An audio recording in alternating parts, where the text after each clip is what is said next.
സ്വർഗസ്ഥനായ പിതാവേ, അവിടുത്തെ രാജ്യം വരേണമേ.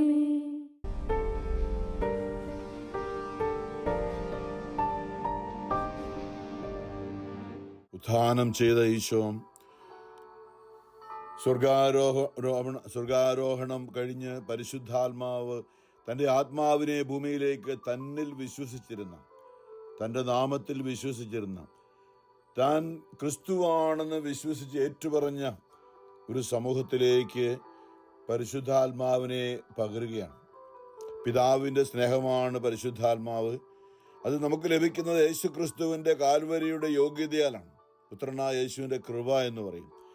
നാം പിതാവായ ദൈവത്തിൻ്റെ സ്നേഹം അറിയുന്നത് പുത്രനായ യേശു ക്രിസ്തുവിൻ്റെ കൃപയിലൂടെയാണ്. നമ്മുടെ ഉള്ളിലേക്ക് പരിശുദ്ധാത്മാവായ ദൈവം, ഒരു മനുഷ്യന്റെ ഉള്ളിലേക്ക് ദൈവത്തിന്റെ സ്നേഹം അല്ലെ ദൈവ സാന്നിധ്യം മനുഷ്യ ആത്മാവിലേക്ക് കടന്നു വരുന്നത് യേശു ക്രിസ്തുവിലൂടെയാണ്. നമ്മളത് അറിയണം. വേറെ ഒരു വഴിയുമില്ല, മറ്റു ഒരുവനും രക്ഷയില്ല. കാരണം അത്രമാത്രം അശുദ്ധിയിലും പാപത്തിലും ആദത്തിന്റെ ഹവ്വായുടെയും പാപത്തിന്റെ ആ സ്വാധീനം നമ്മളിൽ ഉണ്ടായിരുന്നത് അത് എടുത്തു മാറ്റിയത് യേശുക്രിസ്തുവാണ്. യേശുക്രിസ്തു അത് ചെയ്തത് സകല മനുഷ്യർക്കും വേണ്ടിയാണ്. സൃഷ്ടാവായ ദൈവം, അതായത് യോഹന്നാൻ സ്ലീഹ ഇങ്ങനെയാണ് പറയുന്നത്. യോഹന്നാന്റെ സുവിശേഷം ആരംഭിക്കുമ്പോൾ എല്ലാം അവനിലൂടെ, യേശുവിലൂടെ, എല്ലാം അവനിലൂടെ ഉണ്ടായി, ഒന്നും അവനെ കൂടാതെ ഉണ്ടായിട്ടില്ല. ആദിയിൽ അവൻ വചനമായിരുന്നു, വചനം മാംസം ധരിച്ചു വന്നവനാണ് യേശു ക്രിസ്തു. ദൈവത്തിന്റെ ആ ഉൽപ്പത്തി മുതലുള്ള കാണുന്ന വചനം, ദൈവത്തിന്റെ വചനം, അത് യേശു ക്രിസ്തു ആയിരുന്നു. ഉൽപ്പത്തി വചനം എന്നാണ് അറിയപ്പെട്ടിരുന്നത്. എന്നാൽ ആ വചനം മാംസം ധരിച്ച് ഭൂമിയിലേക്ക് വന്ന് നമ്മളുടെ ഇടയിൽ മനുഷ്യർക്ക് വചനം നഷ്ടപ്പെട്ടു. ഏദൻ തോട്ടത്തിൽ വെച്ച് നഷ്ടപ്പെട്ടു പോയത് ദൈവവചനം മനുഷ്യർ നഷ്ടപ്പെട്ടു പോയി, സാത്താന്റെ വചനം സ്വീകരിച്ചു. അവിടെയാണ് ദൈവത്തിന് നമ്മെക്കുറിച്ചുള്ള പദ്ധതി, ദൈവവചനം അത് നഷ്ടപ്പെട്ടു. നമ്മൾ പലപ്പോഴും ചിന്തിച്ച എബ്രായർ 1 പറയുന്നുണ്ട്, ദൈവം തൻ്റെ ശക്തിയുള്ള വചനത്താൽ എല്ലാത്തിനെയും താങ്ങി നിർത്തിയിരിക്കുന്നു എന്ന് പറയുമ്പോൾ ഇന്ന് നമുക്ക് പറയാം, ദൈവം യേശു ക്രിസ്തുവിലൂടെ എല്ലാം താങ്ങി നിർത്തിയിരിക്കുന്നു. യേശുവിൻ്റെ ആത്മാവ് നമ്മിൽ വസിക്കുമ്പോൾ നമ്മളിൽ ദൈവവചനം നിൽക്കുകയാണ്. പൂർണ്ണമായും നമ്മെക്കുറിച്ചുള്ള, നമ്മുടെ ജീവിതത്തെക്കുറിച്ചുള്ള ദൈവവചനം നമ്മിലുണ്ട്.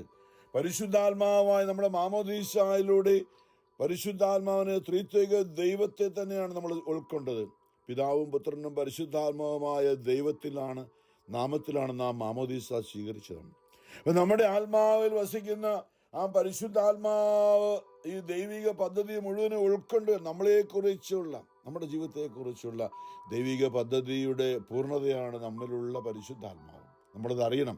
ഈ ഉത്ഥാന തിരുനാൾ കഴിഞ്ഞ് നമ്മൾ സഭയിലൂടെ നമ്മൾ യാത്ര ചെയ്യുമ്പോൾ നമ്മൾ അറിയേണ്ടത്, നമ്മളിപ്പോൾ നമ്മൾ 40-50 ദിവസത്തെ ഉപവാസവും നോയമ്പും പിന്നെ പരിഹാര പ്രവൃത്തിയും പ്രായശ്ചിത്ത പ്രവൃത്തി കുമ്പസാരവും ഒക്കെ കഴിഞ്ഞ് നമ്മൾ വിശുദ്ധ കുർബാന സ്വീകരണത്തിലൂടെ ഈസ്റ്റർ തിരുനാളിന്റെ അന്ന് വെളിച്ചം കത്തിച്ചു പിടിച്ചുകൊണ്ട് പുതുതായിട്ട് യേശുക്രിസ്തു ലോകത്തിന്റെ വെളിച്ചമാണെന്ന് അല്ലേ നമ്മൾ ഏറ്റുപറഞ്ഞുകൊണ്ട് മാമോദീസായുടെ നവീകരണമൊക്കെ നടത്തിക്കൊണ്ട് നമ്മളൊരു പുതിയ സൃഷ്ടിയായിട്ട് നമ്മളത് അറിയണം, നല്ല ബോധ്യത്തോടെ അറിയണം. നമ്മളൊരു ചടങ്ങല്ല, നമ്മളുടെ ജീവിതത്തെ ഒന്ന് നവീകരിക്കുകയായിരുന്നു. നമ്മളത് അറിയണം.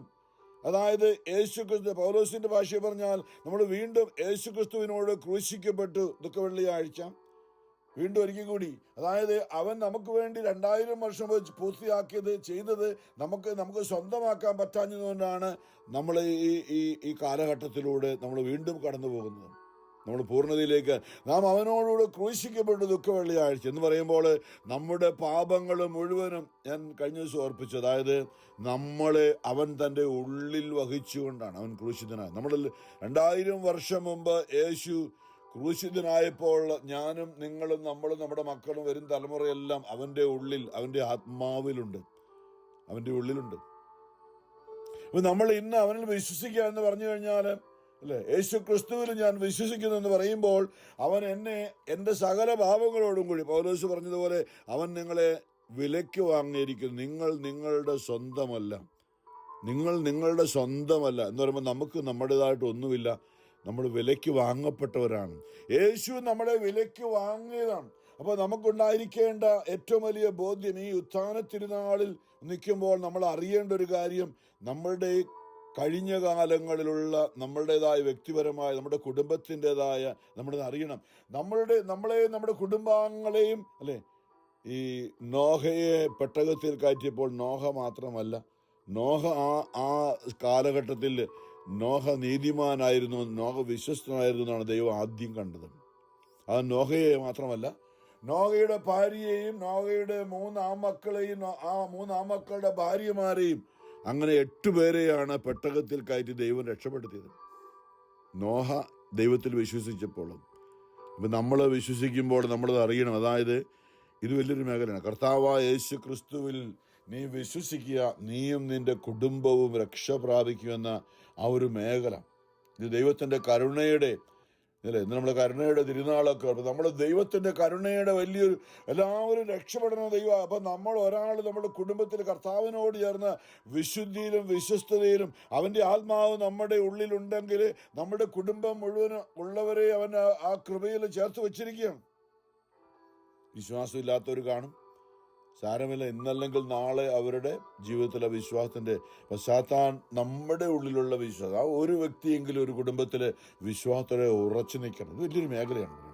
അപ്പം ആദിമ സഭയിൽ ഈ പന്തക്കോസ്ത അഭിഷേകത്തിന് ശേഷം പരിശുദ്ധാത്മാവ് നിറഞ്ഞ ആ സമൂഹം ഒരു ഒറ്റ സമൂഹമായിട്ട് ഒരു മനസ്സോടെ എല്ലാവരെയും ഉൾക്കൊണ്ടുകൊണ്ട് ഇന്നതായിട്ടാണ് നമ്മൾ കാണുന്നത്.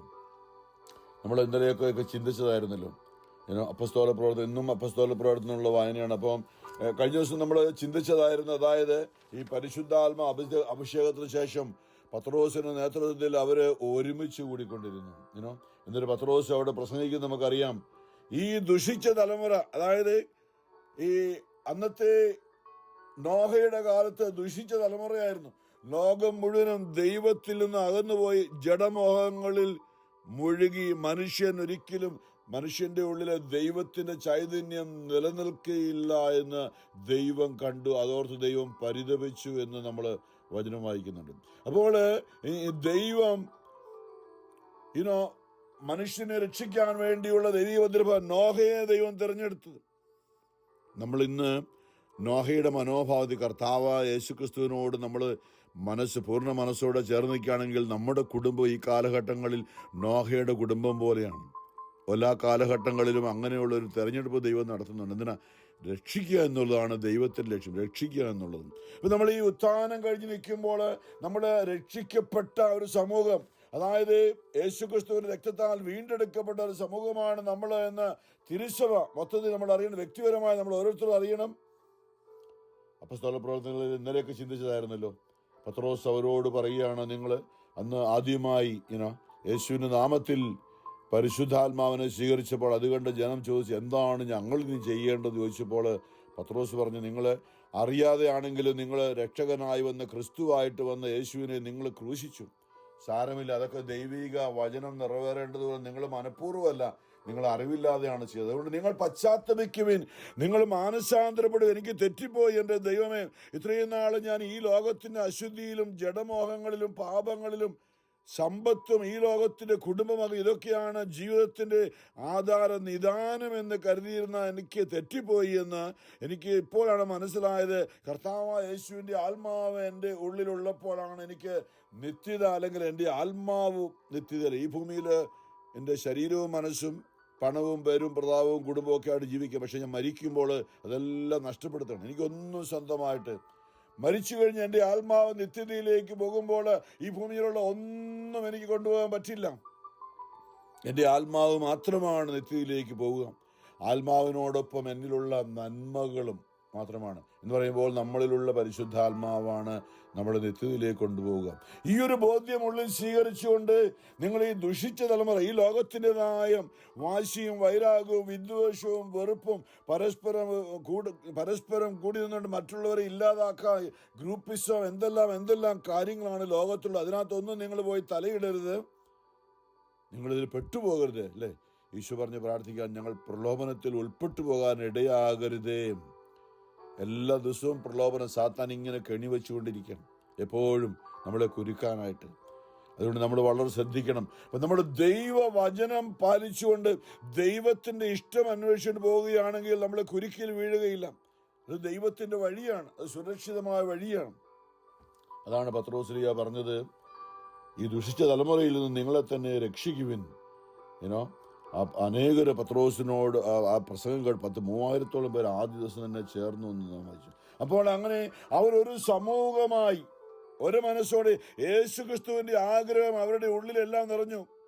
വ്യക്തിപരമായ സ്വന്തമായ താല്പര്യമുണ്ടായിരുന്ന ഓരോരുത്തരും സ്വന്തമായ താല്പര്യങ്ങൾ ഉപേക്ഷിച്ചുകൊണ്ട് അവർ യേശുവിൻ്റെ ഹിതം എന്താണ്, യേശു പഠിപ്പിച്ചത് എന്താണോ അത് പരിശുദ്ധാത്മാവ് ഉള്ളിൽ വന്നവർക്ക് ബോധ്യം കൊടുത്തു കഴിഞ്ഞപ്പോൾ ലോകത്തിൻ്റെതല്ല അവരുടെ സമ്പത്തും ഒക്കെ അവർ വിറ്റു.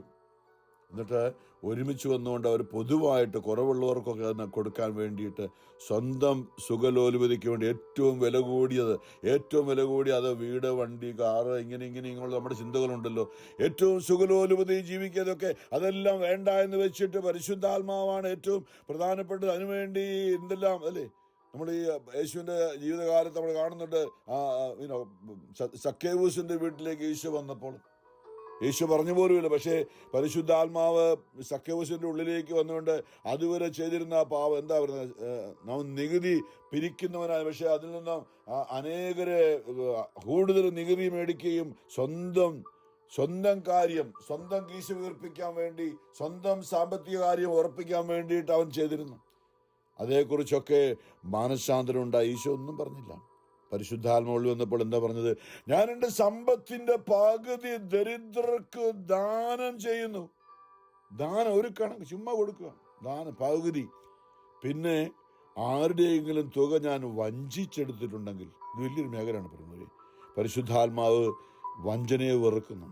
പരിശുദ്ധാത്മാവ് സ്നേഹാരൂപിയാണ്. ഇത് നമ്മൾ ഡിവൈൻ മേഴ്സി, കരുണയുടെ ആത്മാവാണ്. അപ്പം മറ്റുള്ളവരെ വഞ്ചിക്കാതെ ദൈവത്തിൻ്റെ നീതി നമ്മുടെ മനസ്സിലുണ്ടാകുക എല്ലാവരോടും ഇടപെടുമ്പോൾ. അപ്പോൾ ഈ ആൾക്കാരെ വഞ്ചിച്ച് കൈക്കലാക്കിയ സമ്പത്ത് അല്ലെ, ആരുടെയെങ്കിലും തുക ഞാൻ വഞ്ചിച്ചെടുത്തത് 4 ഇരട്ടിയായിട്ട് അല്ലെ, ഒന്നാണ് ഞാൻ വഞ്ചിച്ചെടുത്തെങ്കിൽ 4ആയിട്ട് ഇപ്പം ഞാൻ കൊടുക്കുന്നു. ഒരു ധനാറായാണ് ഞാൻ വഞ്ചിച്ചെടുത്തെങ്കിൽ ഇപ്പോൾ 4 ധനാറ അവർക്ക് തിരിച്ചു കൊടുക്കുകയാണ്. പലിശ ഉൾപ്പെടെ കൊടുക്കുന്നതിന് ആ രീതിയിലാണ് എന്ന് പറയുമ്പോൾ ഒരു കാരണവശാലും ദൈവനീതിക്ക് മുമ്പിൽ എനിക്ക് കുറ്റം ഉണ്ടാകാതിരിക്കാം എന്നാണ് നമ്മൾ ചിന്തിക്കേണ്ടത്. മറ്റൊന്നുമല്ല, ദൈവനീതിമാനാണ്. അപ്പൊ ദൈവനീതിക്ക് മുമ്പിൽ നമ്മുടെ പരിഹാരങ്ങളെല്ലാം അങ്ങനെയാണ്. നമ്മൾ പരിഹാരപ്പെടുന്ന ദൈവനീതി, നമ്മൾ ദൈവത്തോടും മറ്റുള്ള മനുഷ്യരോടുമുള്ള നീതി നമ്മൾ പാലിക്കണം. ആ സക്കേവൂസ് ചെയ്തത്. ഇപ്പം നമ്മളുടെ ജീവിതത്തിൽ ആ ഒരു തിരിച്ചറിവുണ്ടായി. അവരിവിടെ പറയുന്നത് അവർ ഏക മനസ്സോടെ വിശ്വസിച്ച് എല്ലാവരും ഒറ്റ സമൂഹമാവുകയും തങ്ങൾക്കുണ്ടായിരുന്നതെല്ലാം പൊതുവായി കരുതുകയും ചെയ്തു. തങ്ങളുടെ സ്വത്തുക്കളും വസ്തുക്കളിലും വിറ്റ് അങ്ങനെ ഒരു മനോഭാവം പോലും വന്ന് പണമൊന്നും എല്ലാവരും ഒരുമിച്ച് ഇല്ലാത്തവർക്ക് കൊടുക്കണമെന്നുള്ള ഒരു മനസ്സ് പരിശുദ്ധാത്മാവ് നൽകിയപ്പോൾ വിറ്റ് ആവശ്യാനുസരണം എല്ലാവർക്കുമായി വീതിച്ചു. നമ്മളിന്ന് എനിക്ക് പറയാൻ പറ്റുന്ന കരിസ്മാറ്റിക് നവീകരണത്തിലൊക്കെ വന്ന പിന്നാണ് നമ്മളുടെ ദശാംശം എന്നൊക്കെ നമ്മുടെ ഉള്ളിൻ്റെ 10-1 മാറ്റി വെച്ചുകൊണ്ട് ഇല്ലാത്തവർക്ക് പാവപ്പെട്ടവർക്ക് അല്ലെങ്കിൽ ഈ ദരിദ്രർക്ക് അല്ലെങ്കിൽ വിഷമിക്കുന്നവർക്ക് സാമ്പത്തിക ബുദ്ധിമുട്ടുപ്പെടുന്നവർക്ക് ഒക്കെ കൊടുക്കാനായിട്ടുള്ള ഒരു താല്പര്യം എനിക്ക് നന്നായിട്ട് അറിയാം. പണ്ട് നമുക്ക് ആർക്കും കൊടുക്കുന്ന എന്തിനാ അവർക്ക് കൊടുത്ത് അവർ കള്ളുപിടിച്ച് കളയില്ല അങ്ങനെ ഇങ്ങനെയൊക്കെ പറയുമെന്ന് പറഞ്ഞ് കരുതിയൊരു കാലഘട്ടം ഉണ്ടായിരുന്നു. പക്ഷെ ഈശോ പറഞ്ഞല്ലോ, ചോദിക്കുന്നവർക്ക് കൊടുക്കുക എന്ന് പറയുമ്പോൾ നമുക്ക് ആവശ്യം നമ്മുടെ കാര്യങ്ങളൊക്കെ നടക്കണം. നമ്മുടെ അത്യാവശ്യ കാര്യങ്ങൾക്കൊക്കെ ഉള്ള കാര്യങ്ങൾ ഞാൻ ഉപയോഗിക്കണം അവിടെയും. അപ്പം അതുകൊണ്ട് നമ്മൾ മറ്റുള്ളവരുടെ ആവശ്യങ്ങൾ അറിഞ്ഞുകൊണ്ട് അവർക്ക് സഹായം ചെയ്യുവാനായിട്ട് ഇത് പരിശുദ്ധാത്മാവിൻ്റെ ഒരു പ്രവർത്തനമാണ്. ഞാൻ ഈ പറഞ്ഞു വരുന്നത്, ഇങ്ങനെ അവർ ഏക മനസ്സോടെ താല്പര്യപൂർവ്വം അനുദിനം ദേവാലയത്തിൽ ഒന്നിച്ചുകൂടുകയും ഭവനം തോറും അപ്പം മുറിക്കുകയും ഹൃദയലാളിത്യത്തോടെ ആഹ്ലാദത്തോടെ ഭക്ഷണത്തിൽ, അതായത് വിശുദ്ധ കുർബാനയുടെ അർപ്പണത്തിലൂടെ അല്ലേ, നമ്മൾ അപ്പം മുറിച്ച് ആശീർവദിച്ച് അത് ഭക്ഷിക്കുമ്പോൾ നമ്മൾ ഒരു ശരീരമായി തീരുകയാണ്. ഒരേ അപ്പത്തിൽ നിന്നും യേശു കുദാശയായി മാറിയ വിശുദ്ധ കുർബാനയിലൂടെ നമ്മൾ വീണ്ടും വീണ്ടും ഒന്നായി തീരുകയാണ്. ഒരപ്പം മുറിച്ച് പലർക്ക് കൊടുക്കുമ്പോൾ അപ്പം ഭക്ഷിക്കുന്നവരെല്ലാം വീണ്ടും ഒന്നായി തീരുകയാണ്. ആ അപ്പം ഒന്നായിരുന്നത് പോലെ അവരെല്ലാം വീണ്ടും ആത്മാവിൽ ഒരുമിച്ച് കൂടുകയാണ്. ആ മുറിക്കപ്പെട്ട അപ്പം ഒരുമിച്ച് ചേർത്ത് പിടിക്കുന്നത് പോലെ വിശുദ്ധ കുർബാന സ്വീകരിച്ചവരെല്ലാം ഉള്ളിൽ ഒരു മനസ്സോടെയും നമുക്കൊരു കൂട്ടായ്മ മനോഭാവം അവിടെയാണ്. വിശുദ്ധ കുർബാന യോഗ്യതയോടെ സ്വീകരിച്ചുകൊണ്ട് ഒരുമിച്ച് കൂടുന്ന ഒരു കാഴ്ച. ഇത് സഭയുടെ ആ ഒരു വിശുദ്ധ കുർബാനയിലൂടെയാണ് സഭ യോഗ്യതയോടെ. പരസ്പരം വിദ്വേഷവും വാശിയും വൈരാഗ്യവും ഒക്കെ സാത്താൻ കൊണ്ട് നിറച്ചു കഴിയുമ്പോൾ പിന്നെ ഈ യോജിപ്പില്ല. കുർബാന അർപ്പണം പോലും യോജിപ്പില്ലാതെയാണ് നടക്കുക. കാരണം എന്താ? സാത്താൻ അവിടെ കയറിക്കൊണ്ട് യൂദാസ് യോജിപ്പില്ലാതെ അന്ന് ആ മുറിച്ചു കൊടുത്ത അപ്പം ഭക്ഷിച്ചപ്പോൾ അവൻ്റെ ഉള്ളിൽ സാത്താൻ പ്രവേശിച്ചു. ഇന്ന് സഭയിലൊരു വലിയ അപകടമുള്ള കാര്യം ഇതാണ്. പരസ്പരം വിദ്വേഷവും വാശിയും വൈരാഗ്യവും ഒക്കെ വെച്ചുകൊണ്ട് കുർബാന അർപ്പിക്കുമ്പോൾ അവിടെയെല്ലാം സാത്താൻ പ്രവേശിക്കുകയാണ്. അവിടെയെല്ലാം വീണ്ടും വീണ്ടും ഭിന്നതയുണ്ടാവുകയാണ്. അപ്പം നമ്മൾ ഏക മനസ്സോടെ ഒരുമിച്ച് വരാനായിട്ടുള്ള ഇവിടെ നമ്മൾ കാണുന്ന ഇന്നത്തെ ആദ്യത്തെ വായന അപ്പോസ്തലർ 4-ാമത്തെ അധ്യായത്തിൽ 23 യേശു നാമത്തിൽ അവർ അപ്പോസ്തലന്മാർ ഒരുമിച്ച് കൂടുകയും ദേവാലയത്തിൽ വന്ന് യേശുവാണ് ക്രിസ്തു എന്ന് അവർ പ്രഘോഷിച്ചു വന്നപ്പോൾ അന്നും പരിശുദ്ധാത്മ അഭിഷേകത്തിന് ശേഷം 10,000 പേർ ആദ്യം ഓരോ ദിവസവും മാനസാന്തരം. പക്ഷേ മാനസാന്തരപ്പെടാത്ത ഹൃദയം കഠിനമാക്കിയ ആൾക്കാർ അപ്പോഴും അവിടെ ഉണ്ടായിരുന്നു. ഇന്നും അങ്ങനെയല്ലേ? സഭ ലോകത്തിൽ പ്രവർത്തിക്കുന്നുണ്ട്. പക്ഷേ ഈ അനേകർ സഭയെ എതിർക്കുന്നുണ്ട്. നമ്മൾ അറിയണം. അതാണ് ഈശോ പറഞ്ഞത്, അവരെ നമ്മൾ എതിർത്തിട്ട് കാര്യമൊന്നുമില്ല.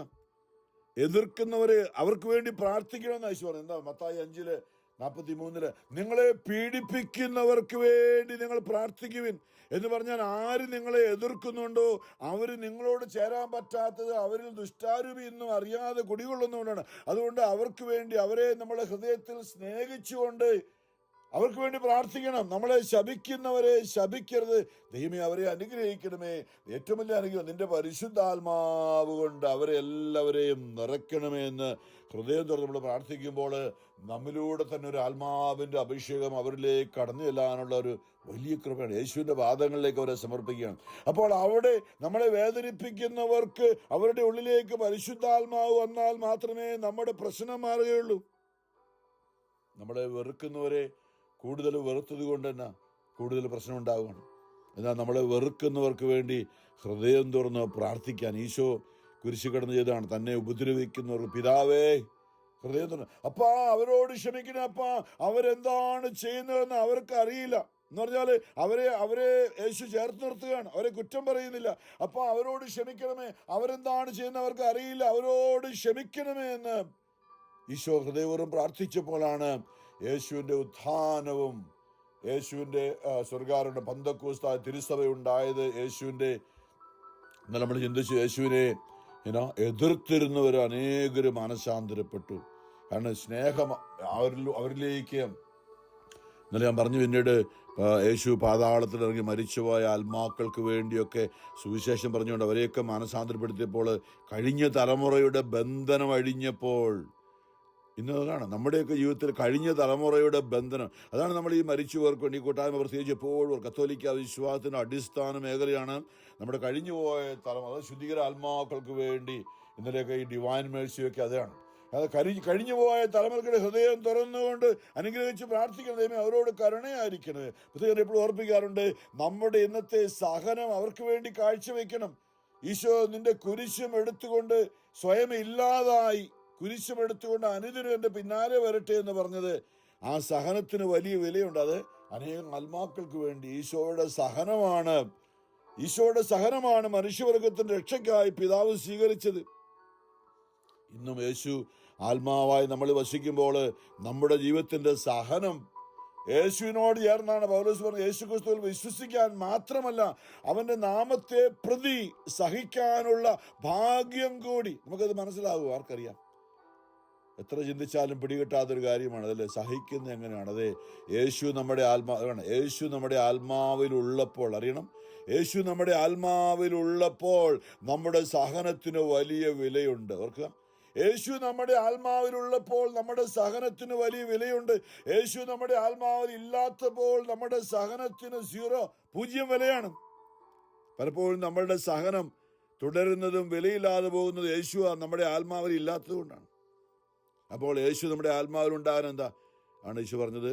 മത്തായി 5:45 എന്താ അങ്ങനെ നിങ്ങൾ നിങ്ങളുടെ സ്വർഗസ്ഥനായ പിതാവിന്റെ മക്കളായി തീരും എന്ന് പറയുമ്പോൾ നമ്മളെ വേദനിപ്പിക്കുന്നവർക്ക് വേണ്ടി, നിങ്ങളെ പീഡിപ്പിക്കുന്നവർക്ക് വേണ്ടി നിങ്ങൾ പ്രാർത്ഥിക്കുവിൻ, നിങ്ങളെ ശപിക്കുന്നവരെ ശപിക്കുന്നവരെ അനുഗ്രഹിക്കുവിൻ, അങ്ങനെ നിങ്ങൾ നിങ്ങളുടെ സ്വർഗസ്ഥനായ പിതാവിന്റെ മക്കളായി തീരും എന്ന് പറയുമ്പോൾ സ്വർഗസ്ഥനായ പിതാവിന്റെ മക്കളാരാണ്? ദൈവ ആത്മാവിനാൽ നയിക്കപ്പെടുന്നവരെല്ലാം ദൈവത്തിന്റെ മക്കളാണ് എന്നാണ് റോമർ 8:14-15 പറഞ്ഞിരിക്കുന്നത്. അപ്പൊ യഥാർത്ഥത്തിൽ നമ്മുടെ ദൈവമക്കളായി തീരാനായിട്ട്, വീണ്ടും ജനിക്കാനായിട്ട്, അല്ലെ, നമ്മൾ ദൈവമക്കളാണ്. നമ്മൾ ഇത്രയും നാൾ നമ്മുടെ കുടുംബത്തിൽ നമ്മുടെ അപ്പൻ്റെയും അമ്മയുടെയും മക്കളാണ്, അല്ലേ? ഇന്നും അങ്ങനെ തന്നെയാ. പക്ഷെ നമ്മുടെ സ്വർഗത്തിലെ നമ്മുടെ ആത്മാവിന്റെ കാര്യം നമ്മൾ ചിന്തിച്ചിരുന്നില്ലേ? നമ്മുടെ ശരീരവും രക്തവും നമ്മുടെ സ്വഭാവവും ഒക്കെ നമ്മുടെ അപ്പനിൽ നിന്നും അമ്മയിൽ നിന്നും ഒക്കെ കിട്ടിയതാണ്. യേശു എന്താ ചെയ്തത്? സ്വഭാവേന നമ്മളിലുള്ള ജഡികത, നമ്മളിലുള്ള മാനുഷ്യതയെ ആദത്തിലൂടെ വന്ന, ഔവായിലൂടെ വന്ന, തലമുറയോട് നമ്മുടെ മാതാപിതാക്കളിലൂടെ വന്ന, കഴിഞ്ഞ തലമുറയോട് വന്ന എല്ലാം യേശു എടുത്തു മാറ്റിയിട്ട് ഇതൊരു കാര്യം ചെയ്തു. നമ്മളെ ഇങ്ങനെ ചിന്തിക്കണം. അതായത് നമ്മുടെ കുടുംബത്തിൽ, നമ്മളായിരിക്കുന്ന ജനിച്ച കുടുംബത്തിലുണ്ടല്ലോ, നമ്മുടെ അപ്പൻ്റെ അമ്മയുടെ മക്കളായിരുന്നല്ലോ നമ്മൾ. എന്നാൽ അവിടെ ആയിരിക്കുമ്പോൾ തന്നെ യേശു ഒരു കാര്യം ചെയ്തു, നമ്മുടെ സ്വർഗത്തിലെ പിതാവിന്റെ മക്കളാക്കി മാറ്റി. നമുക്കിന്ന് പറയാൻ എന്താ ഉള്ളത്? നമ്മളുടെ നല്ല കാര്യമാണ്, വീട്ടുപേരും നമ്മുടെ കുടുംബ മഹിമയൊക്കെ പറയാം. പക്ഷേ അതുകൊണ്ടാണ് നമ്മൾ അറിയേണ്ടത്, ഞാൻ എൻ്റെ സ്വർഗത്തിലെ അപ്പൻ്റെ മകനാണ്. ഇതാണ് ഇന്നത്തെ സുവിശേഷം. ഇന്ന് നിക്കോദേമോസ് യേശുവിൻ്റെ അടുത്ത് വന്ന് യേശുവിൻ്റെ സുവിശേഷ കാലത്തിൽ 3 യോഹന്നാൻ 3 ഫരിസേയരിൽ നിക്കോദേമോസ് എന്ന് പേരായ ഒരു യഹൂദ പ്രമാണി ഉണ്ടായിരുന്നു. അവൻ രാത്രി ഇവരുടെ മറ്റു യഹൂദ പ്രമാണിയായിരുന്നു. അതുകൊണ്ട് യഹൂദരുടെ കൂടെ നിൽക്കുന്ന, പക്ഷെ അവന് യേശുവിനെ കുറിച്ച് എന്തോ ഒരു ദൈവവചനത്തിന് എന്തോ ഒരു കൃപ ഈ നിക്കോദേമോസിൽ ഉണ്ടായിരുന്നതുകൊണ്ട് മറ്റുള്ളവർ പുള്ളി പേടിച്ചു തൂറി എന്ന് പറയും. എന്ന് പറഞ്ഞാൽ എന്താ? മറ്റുള്ളവരുടെ കൂടെ, മറ്റുള്ളവർ അറിഞ്ഞാൽ ഇവനെ പുറത്താക്കും. അതുകൊണ്ട് ആരും അറിയാതെ അവൻ രാത്രി യേശുവിൻ്റെ അടുത്ത് വന്ന് പറഞ്ഞു, റബ്ബി, അങ്ങ് ദൈവത്തിൽ നിന്ന് വന്ന ഒരു ഗുരുവാണെന്ന് ഞങ്ങൾ അറിയുന്നു. അവൻ്റെ കുറച്ച് പേര് അവൻ്റെ കൂടെ ഉണ്ടായിരുന്നു. ദൈവം കൂടെയില്ലെങ്കിൽ ഒരുവനും നീ ചെയ്യുന്ന ഈ അടയാളങ്ങൾ പ്രവർത്തിക്കാൻ കഴിയില്ല. ഇത് പറഞ്ഞപ്പോൾ യേശുവിനൊന്ന് പൊക്കി പറയാം. യേശുവിനെ എല്ലാവരും എതിർക്കുമ്പോൾ യേശുവിന് സപ്പോർട്ടായിട്ട് വന്ന ഈ പുള്ളിയാണ് നിക്കോദേമോസ്. യേശുവിനെ ശരീരം അടക്കാനൊക്കെ നിക്കോദേമോസ് കൂടി നമുക്കറിയാം പിന്നീട്. അപ്പോൾ ഈ നിക്കോദേമോസിനോട് യേശു പറഞ്ഞ ഒരു കാര്യം ഇന്ന് നമ്മളോട് പറയാം. യേശുവിനെ നമ്മൾ ഒത്തിരി പുകഴ്ത്തി പറയുന്നുണ്ടല്ലേ? യേശുവിനെ ഒത്തിരി പുകഴ്ത്തി പറയുന്നു. യേശുവിനെ നമ്മൾ സ്തുതിക്കുന്നവരാണ്, യേശുവിനെ പുകഴ്ത്തി പറയുന്നവരാണ്, ഹല്ലേലൂയ പറയുന്നവരാണ്, യേശുവെ സ്തോത്രം ഹല്ലേലൂയ എന്നൊക്കെ പറയുന്നവരാണ്. ഇത് പറഞ്ഞപ്പോൾ നിക്കോദേമോസ് ഇത് തന്നെയാണ് പറഞ്ഞത്, യേശുവിനെ പുകഴ്ത്തി പറഞ്ഞു വന്ന്. അപ്പോൾ യേശു എന്താ പറഞ്ഞെന്നറിയാമോ? യേശു അങ്ങോട്ട് ശ്രദ്ധിച്ചില്ല, യേശുവിനെ കുറിച്ച് പറഞ്ഞ് ശ്രദ്ധിച്ചില്ല. ആ പുകഴ്ത്തിലൊന്നും കേട്ട് യേശു പൊങ്ങിയൊന്നുമില്ല. എന്താ പറഞ്ഞു? ഒറ്റ ഇങ്ങോട്ട് തിരിച്ചു പറയാണ്, സത്യസത്യമായി ഞാൻ നിന്നോട് പറയുന്നു, വീണ്ടും ജനിക്കുന്നില്ലെങ്കിൽ ഒരുവന് ദൈവരാജ്യം കാണാൻ കഴിയുകയില്ല. നീ വീണ്ടും ജനിക്കണം. ഇത് കേട്ടപ്പോൾ നിക്കോദേമോസിന് ആപ്പാടെ കൺഫ്യൂഷൻ. നിക്കോദേമോസ് ചോദിച്ചു, പ്രായമായ മനുഷ്യന് ഇത് എങ്ങനെ സാധിക്കും? അമ്മയുടെ ഉദരത്തിൽ വീണ്ടും പ്രവേശിച്ച് അവന് ജനിക്കാൻ കഴിയുമോ? ഇല്ലേ, ജനിച്ചത് അമ്മയുടെ വയറ്റിൽ നിന്നാണ്. വീണ്ടും ഇത്രയും പ്രായമായ ഞാൻ അമ്മയുടെ വയറ്റിൽ കയറി ഇനി എങ്ങനെ പ്രസവിക്കുന്നത്? എന്താ കാര്യം നീ പറയുന്ന കർത്താവ് എനിക്ക് പിടി കിട്ടുന്നില്ല എന്ന് പറഞ്ഞപ്പോൾ യേശു തുറന്നു പറയുകയാണ്. യേശു പ്രതിവദിച്ചു, സത്യം സത്യമായി ഞാൻ നിന്നോട് പറയുന്നു, ജലത്താലും ആത്മാവിനാലും ജനിക്കുന്നില്ലെങ്കിൽ ഒരുവനും ദൈവരാജ്യത്തിൽ പ്രവേശിക്കുക സാധ്യമല്ല. മാംസത്തിൽ നിന്ന് ജനിക്കുന്നത് മാംസമാണ്, ആത്മാവിൽ നിന്ന് ജനിക്കുന്നത് ആത്മാവും. അപ്പോൾ ഏകദേശമൊക്കെ പിടികിട്ടി എന്ന് പറയുമ്പോൾ നമ്മൾ ജനിച്ചത് അപ്പനിൽ നിന്നും അമ്മയിൽ നിന്നും ജഡം സ്വീകരിച്ചുകൊണ്ടാണ് ഈ ഭൂമിയിൽ ജനിച്ചത്. അപ്പോൾ അതല്ല, അതായത് നമ്മുടെ അപ്പനും അമ്മയും നമ്മളെ മകനെ, അല്ലേ മോളെ, എൻ്റെ കുഞ്ഞേ, അല്ലെ, ഹൃദയം തുറന്ന് അപ്പനും അമ്മയും നമ്മളെ സ്നേഹിച്ച് കയ്യിലെടുത്തുകൊണ്ട് നമ്മളെ താരാട്ടുപാട്ടി നമ്മളെ പാലൂട്ടി വളർത്തി എൻ്റെ കുഞ്ഞ് എൻ്റെ കുഞ്ഞ് എൻ്റെ കുഞ്ഞ് എന്ന് പറഞ്ഞുകൊണ്ട് അമ്മ അപ്പ നമ്മളെ നടത്തിയല്ലേ? അതുപോലെ തന്നെ നീ സ്വർഗത്തിലെ അപ്പം നിന്നെ നടത്തണം. സ്വർഗത്തിലെ അപ്പം നിന്നെ നടത്തണം, നിന്റെ കൈ പിടിച്ച് നടത്തണം. എന്നെ കൈപിടിച്ചു നടത്തുന്ന സ്നേഹം. അതായത് ഈ ഭൂമിയിലെ ദൈവപിതാവ് യേശുവിനെ അപ്പം കൈപിടിച്ച് നടത്തിയില്ലേ? നമുക്കറിയാം, സമയം കിട്ടുമ്പോഴൊക്കെ അപ്പം പറയുമായിരുന്നു, ഇവന് എൻ്റെ പ്രിയ പുത്രനാകുന്നു. നമ്മുടെ മക്കളെ കുറിച്ച് എന്ത് പുകഴ്ത്തി നല്ല എൻ്റെ മകനെ ഇപ്പം നല്ലതായിട്ട് പഠിച്ച് നല്ല ഇന്നതാവും, അല്ല അവന് ഇങ്ങനെ ഇന്നാണെന്നൊക്കെ നമുക്ക് പറയാൻ എന്തൊരു സന്തോഷമല്ലേ മക്കളെ കുറിച്ച്. ഇതുപോലെ നമ്മുടെ സ്വർഗത്തിലെ അപ്പൻ നമ്മളെക്കുറിച്ചൊന്ന് പറയണമെന്ന് നിർത്തി നോക്കി. നമ്മുടെ അപ്പനും അമ്മയും നമ്മളെക്കുറിച്ച് നല്ല രീതിയിൽ നമ്മൾ നല്ലതായിരിക്കുമ്പോൾ പറയുന്ന ആ അവസ്ഥ സ്വർഗത്തിലെ അപ്പം പറയണോ നമ്മളെക്കുറിച്ച്. അതായത് നമ്മുടെ ആത്മാവിൻ്റെ പിതാവ് പറയണം, നമ്മുടെ ശരീരത്തിൻ്റെയും ഈ ജഡത്തിൻ്റെയും അപ്പനും അമ്മയും നമ്മെക്കുറിച്ച് പറയുന്ന പോലെ സ്വർഗത്തിലെ നമ്മുടെ ആത്മാവിൻ്റെ പിതാവായ ദൈവം നമ്മെക്കുറിച്ച് പറയണം. യേശുവിനെ കുറിച്ച് പറഞ്ഞു പറയണം. യേശുവിൻ്റെ ആത്മാവിനെയാണ് നമ്മൾ കൈക്കൊണ്ടിരിക്കുന്നത്.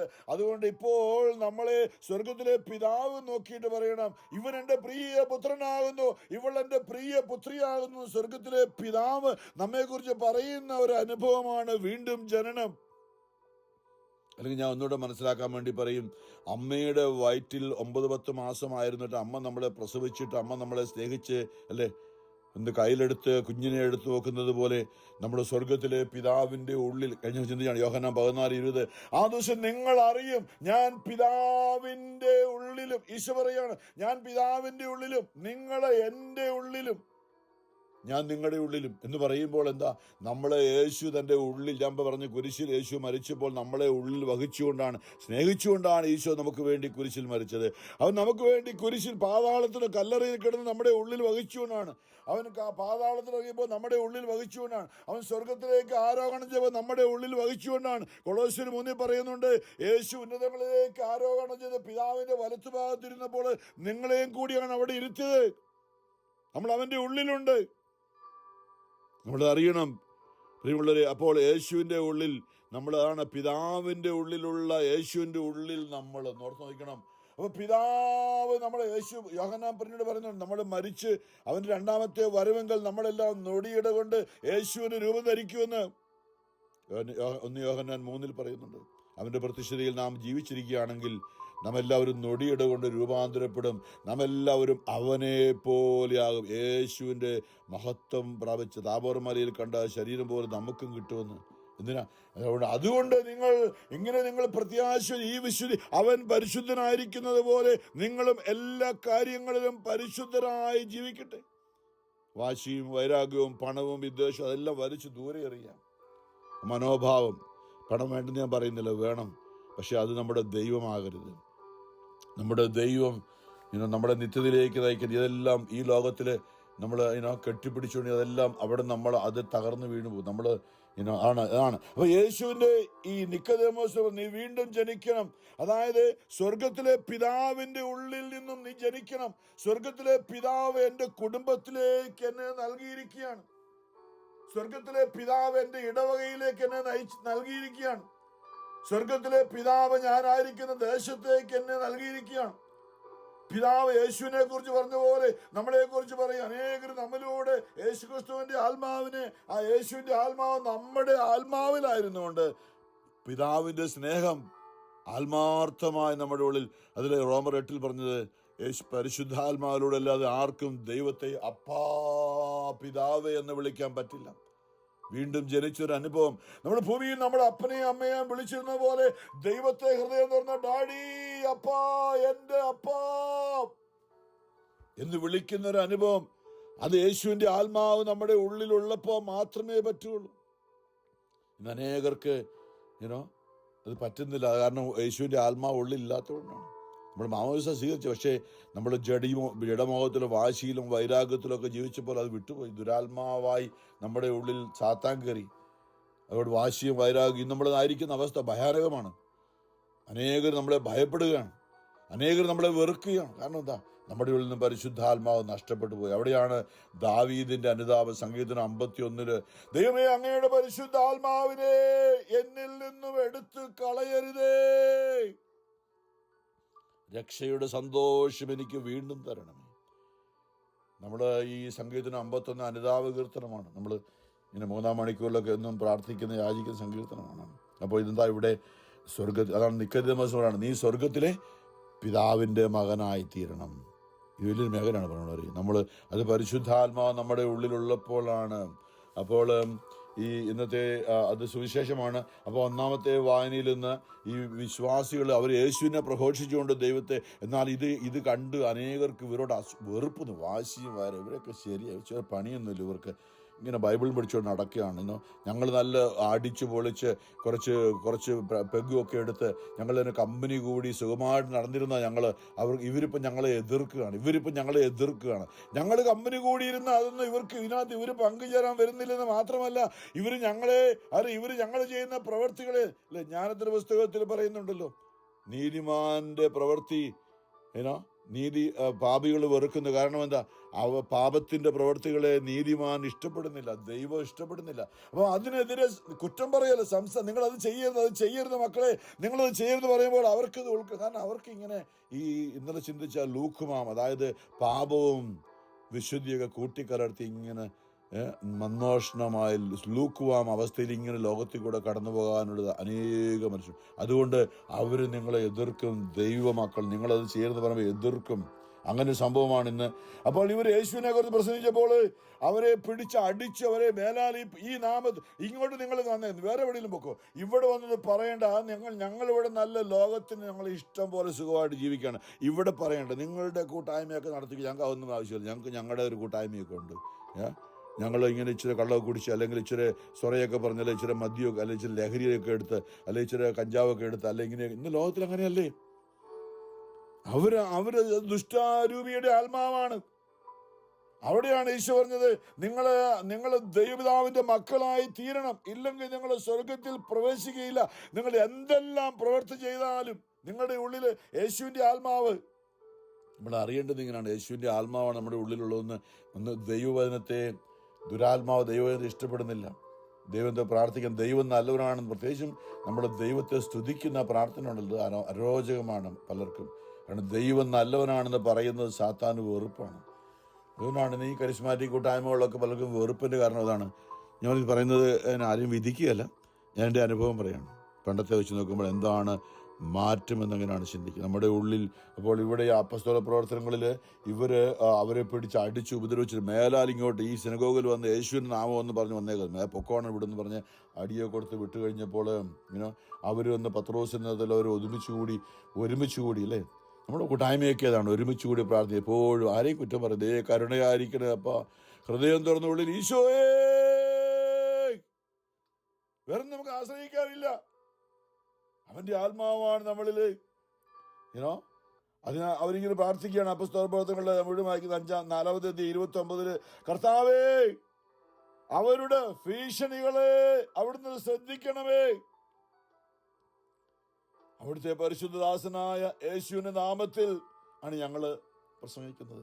എന്താ അനേകർക്ക് മാനസാന്തരം ഉണ്ടാകാൻ തോമാസ് ലീഗ കേരളത്തിൽ വന്നപ്പോൾ യേശു നാമത്തിൽ അടയാളങ്ങളോ അത്ഭുതങ്ങളും കണ്ടപ്പോഴാണ് തോമാസ് ലീഗയുടെ പ്രവൃത്തി കൊണ്ടാണ് അന്നത്തെ അനേകർ മാനസാന്തരപ്പെട്ട് യേശുവിൻ്റെ മാർഗം സ്വീകരിച്ചത്.